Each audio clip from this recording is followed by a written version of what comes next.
Hello student, welcome in today's video. Today we are going to learn about the DNA packaging in prokaryotes. What do you mean by the prokaryotes or prokaryotic organism? The organism which is having a primitive type of a nucleus, which is having an unevolved type of nucleus, that organisms are called as prokaryotic organisms or prokaryotes. And what is mean by the prokaryon or primitive type of nucleus?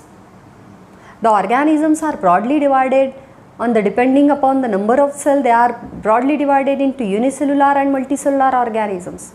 When we think about the evolution of nucleus, the organisms are divided on the basis of that evolution nucleus, and it is divided into two types, that is the prokaryotic organism and eukaryotic organism. Prokaryotic organism having primitive karyon, prokaryon means unevolved type of nucleus, and which nucleus is called as unevolved type of nucleus. Remembering the 5 to 6 points that when a nucleus is without membrane नाही आहे त्या nucleusला, when the nucleus is without nucleolus are the ribosomal factories where the ribosomes are formed, which are helps in the protein synthesis, which is the main work of a cell. जिथे nucleolus नाही आहे, nuclear membrane नाही आहे, when there is absence of nucleoplasm, न्यूक्लियसमध्ये असलेला cytoplasm नाही आहे, म्हणजे खूप सारे एन्झाइम्स तिथे लॅकिंग असतील, डिफिशियंट असतील. when there is a absence of nuclear pores, wall नाही म्हटल्यावर पोर्स कुठून असणार, and when there is a absence of a histone in a chromosome, that is called as primitive type of karyon. It is one of the main characteristic feature of prokaryotic organism or prokaryon. असा nucleus primitive टाईपचा असेल ज्या न्यूक्लियसमध्ये nucleolus नाही आहे, ज्या न्यूक्लियसमध्ये न्यूक्लियोप्लाझम नाही आहे, ज्या न्यूक्लियसमध्ये न्यूक्लियर मेम्ब्रेन किंवा वॉल्स नाही आहेत, एन्व्हलप नाही आहे, आणि त्या न्यूक्लियर वॉल्सला न्यूक्लियर पोर्स नाही आहेत, आणि त्या न्यूक्लियसमध्ये असलेलं जेनेटिक मटेरियल DNA हे हिस्टोननी बनलेलं नाही आहे. That DNA it is composed of a long chain like structure which is binded above the histone protein. एक दोरी आहे जी एका बॉल भोवती फिट्ट बांधलेली आहे. कुठल्याही सेलचा न्यूक्लियस, आपण सेल बघून सेलमध्ये असलेला न्यूक्लियसमध्ये क्रोमोझोम मटेरियल कसं असतं, it is in the coiled and super coiled state. खूप घट्ट असं कंडेन्स झालेलं असतं. Condensation that water molecule get closer and closer to each other. जसं आपण बघतो की गरमीने उष्णतेने पाण्याची वाफ होते, ती वाफ कंडेन्स्ड होते, त्याचे ढगं बनतात, त्या ढगांना थंड हवा लागल्यानंतर पाऊस पडतो, आणि जर हायपर कंडेन्सेशन झालं तर त्याच्या गारा पडतात. म्हणजे वॉटर मॉलिक्यूलची डेन्सिटी वाढणं, जवळजवळ येणं water molecule. Then if there is dehydration or condensation, then the DNA become thick होतो. DNA बनतो कशाने, तर दॅट आपल्याला DNA पॅकेजिंग बघायचं आहे प्रोकॅरियोटिक ऑर्गॅनिझममधलं. You can imagine that a eukaryotic organism having many cells, multicellular organisms they are, and their cell size is very minute, and the DNA length it is a 2.2 meter. And the length of DNA, how it is calculated? The total number of base pairs multiplied by the distance between two consecutive base pairs. यावेळेसच्या सिलेबसला आपल्याला DNAचं structure नाही आहे, पण आपल्याला ते पूर्णपणे वाचावं लागेल, जे तुम्हाला 9वी-10वीला थोडं होतं.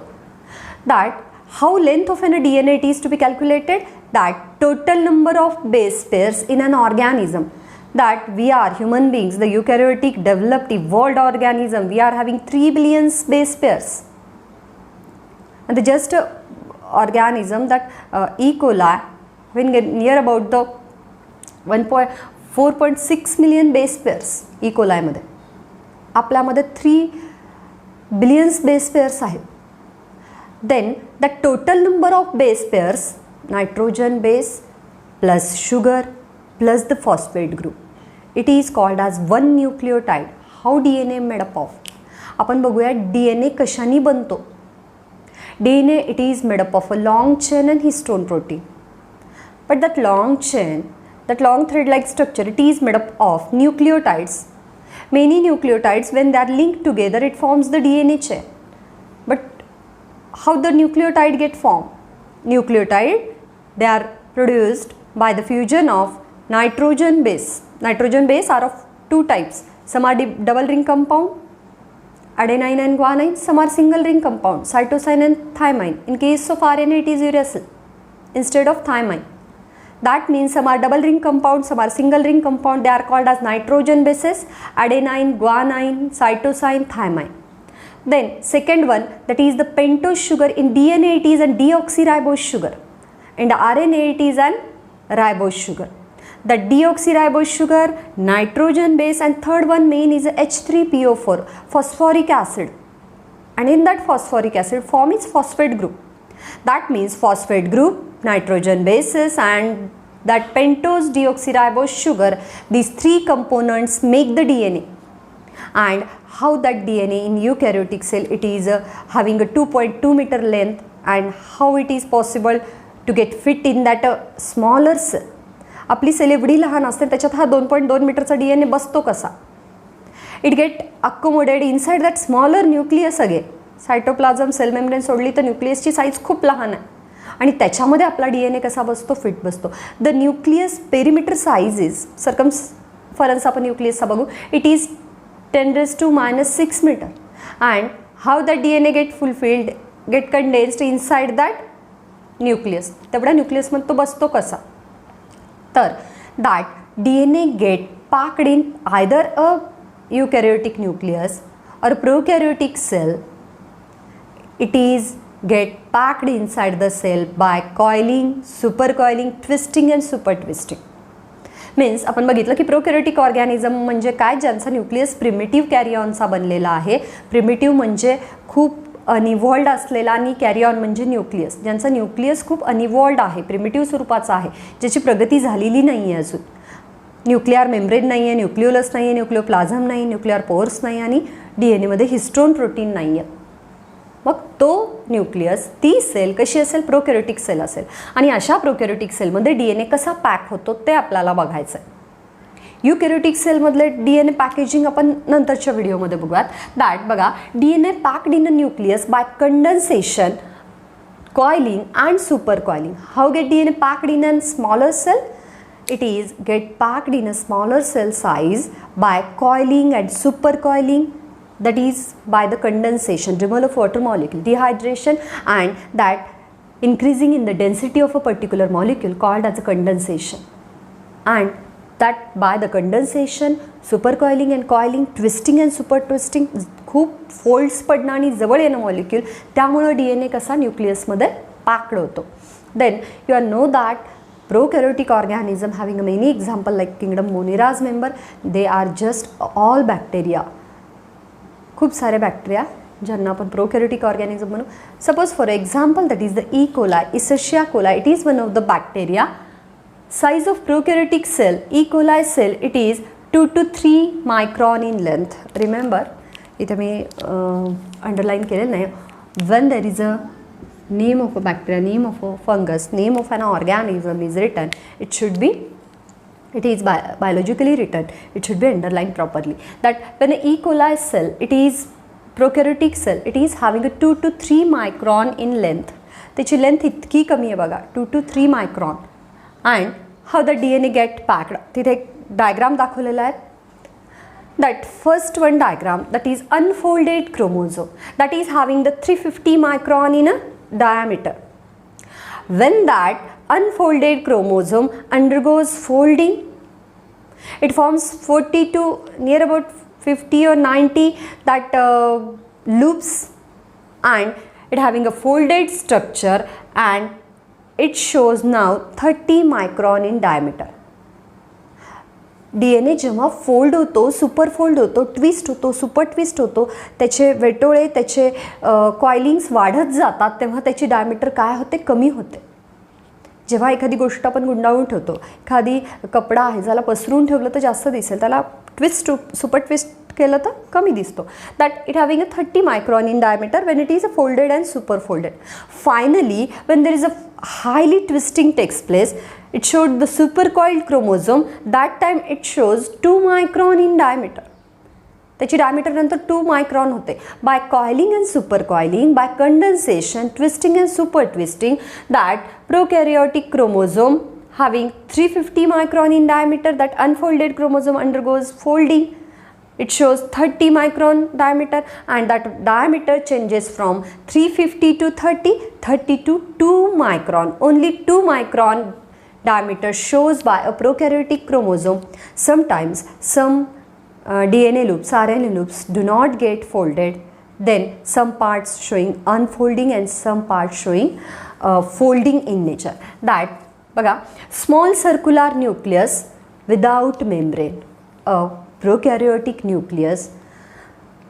Imagine when we observe the prokaryotic and eukaryotic nucleus under the microscope, you will observe that prokaryotic nucleus or genetic material in a prokaryotic cell, it is suspended in cytoplasm only. cytoplasm मध्येच पडलेला असतो. का?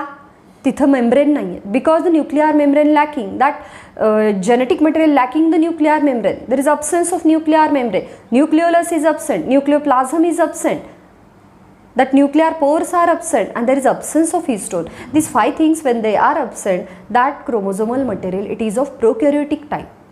And in prokaryotic cell, genetic material, chromosomal material, it is suspended in cytoplasm only. cytoplasm मध्येच असते suspended, and that genetic material inside the prokaryotic cell, it is of primitive type, म्हणजे प्रगत स्वरूपाचं नाही आहे, त्यामुळे आपण त्याला काय म्हणतो, इट इज कॉल्ड ॲज न्यूक्लिऑइड. प्राथमिक स्वरूपाच्या सेल्समध्ये असलेलं जेनेटिक मटेरियल हे सुद्धा प्राथमिक स्वरूपाचं असतं, त्याच्यामध्ये उत्क्रांती झालेली नसते, तेव्हा त्या न्यूक्लियसला आपण न्यूक्लिऑइड असं म्हणतो. Nucleoid, it is an uninvolved material, uninvolved genetic material suspended in cytoplasm of a prokaryotic cell called as a nucleoid. And then the genetic material, it shows the DNA shows the ring like structure. That nucleoid is naked DNA ring, DNA ची ring दिसते जी बघू शकतो आपण, and having 1100 micron long in perimeter, 1100 micron perimeter असते त्याची. Then it have 4.6 million base pair. E. coli cell, which is one of the prokaryotic cell, and it is having total number of base pair is 4.6 million base pair. 4.6 million base pair आहे. Then that आपण बघतोय 10 lakhs, that is equal to the 1 million. That 10 million is equal to the 1 billion. Like we are having the 3 billions of a base pair, and E. coli having a 4.6 millions of base pair. Then we should know that DNA, it is having a charge particle, and they are a negative charge particle. DNA is a negative charge molecule. And how this analyzed? By agarogel electrophoresis. एक tray घ्यायचा, त्याच्यामध्ये plastic may be आणि त्याला दोन्ही साईडला electrode जोडलेले आहेत, positive negative. It is connected to a battery, आणि त्याच्यामध्ये आपल्याला ॲगॅरोजेल, अगार हे पावडर बनतं रेड अल्गीपासून. आणि हे पावडर जेव्हा डिस्टिल वॉटरमध्ये मिक्स करू आपण व्यवस्थित प्रपोर्शनमध्ये, तर सोल्युशन तयार होतं. ते सोल्युशन जेव्हा आपण त्या ट्रेमध्ये ओतू, थोड्या वेळाने ते आपोआप सॉलिडिफाईड होतं. It is a solidify agent to study the tissue culture, और it is act as a nutrient medium for the growth of fungus or bacteria. ते आपण ॲगॅरोजेल पावडर जे आहे ते आपण खूप साऱ्या बॅक्टेरियाच्या अभ्यासासाठी वापरू शकतो. त्याच्यावर बॅक्टेरिया ग्रो होऊ शकतात. It act as nutrient medium. Polysaccharide असतात त्याच्यात खूप. त्यानंतर ती सगळी जेल सॉलिड होते. त्या जेलला एका बाजूला काय करायचं आहे, आपल्याला छोट्याशा वेल्स करायच्या, छोटे छोटे छिद्र करायचे, आरपार नाही, थोडे वरवर खाचा करायच्या, आणि त्याच्यामध्ये DNAला डायसोबत मिसळून टाकायचं आहे, ब्लू डायसोबत मिसळून. आणि आपण इलेक्ट्रिसिटी ऑन केल्यानंतर आपल्याला दिसून येईल DNA, they are negatively charge particle. सायंटिस्टनी दोन्ही साईडला टाकून बघितलं असेल.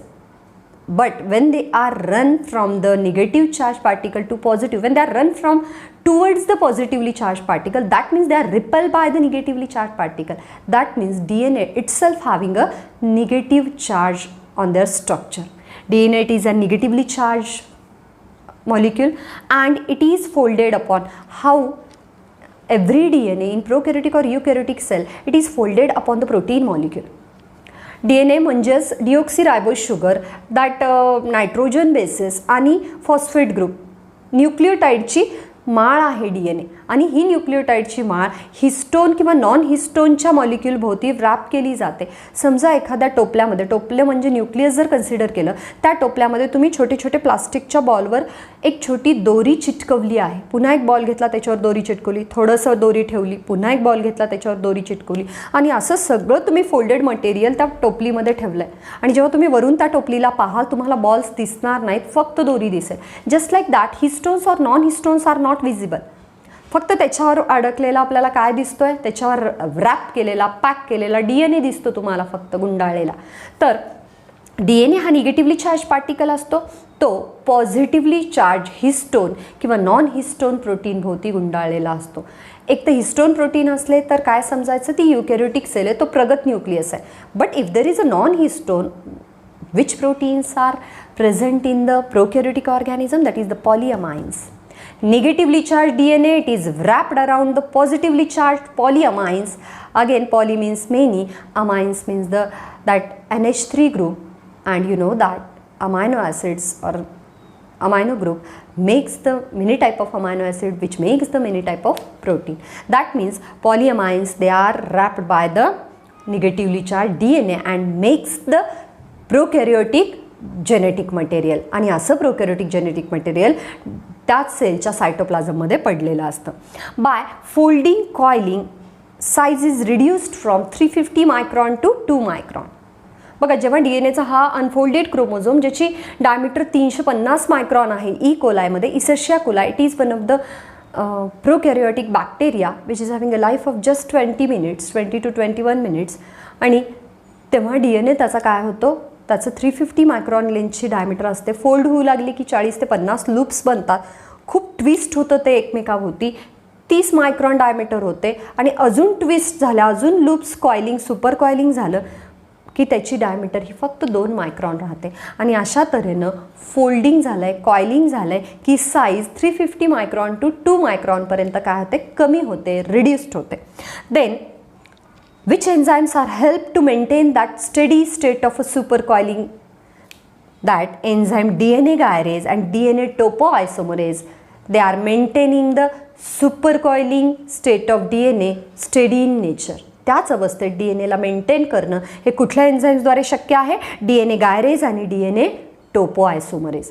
आणि अशा स्थितीत एन्झाईम खूप वेळ राहतो, जोपर्यंत त्याची DNA खूप वेळ राहतो. Every process in the DNA replication or its structure conformations, that every process is needed the particular enzymes. एन्झाईमशिवाय काम शक्य नाही. एन्झाईम दर one of the type of protein that helps in the biological reactions, biochemical reactions, and they increase the rate of reaction without participating in it. And this is all about the DNA packaging in prokaryotic organism, the organism which do not having the developed nucleus, whose nucleus do not having membrane, nucleolus, nucleoplasm, nuclear pores and histones. That nucleus is called as prokaryon. And nucleus is chromosome material, it is suspended in cytoplasm only. That time it is called as prokaryon. And DNA, it look like a naked ring-like structure. And unevolved nucleus, it is called as nucleoid, and it is highly folded. By folding their structure, by supercoiling and coiling, by reducing their size, it forms highly supercoiled structure. That is the supercoiled chromosome. Last diagram मध्ये बघा तुम्ही. And in this way, the organism like E. coli packed their DNA inside their cell with the help of these two enzymes, the DNA gyrase and DNA topoisomerase. This is all about the DNA packaging in prokaryotes. In next video, we will see about the DNA packaging in eukaryotic. Please revise this step by drawing the diagrams in your homework notebook, students. Thank you for today's video.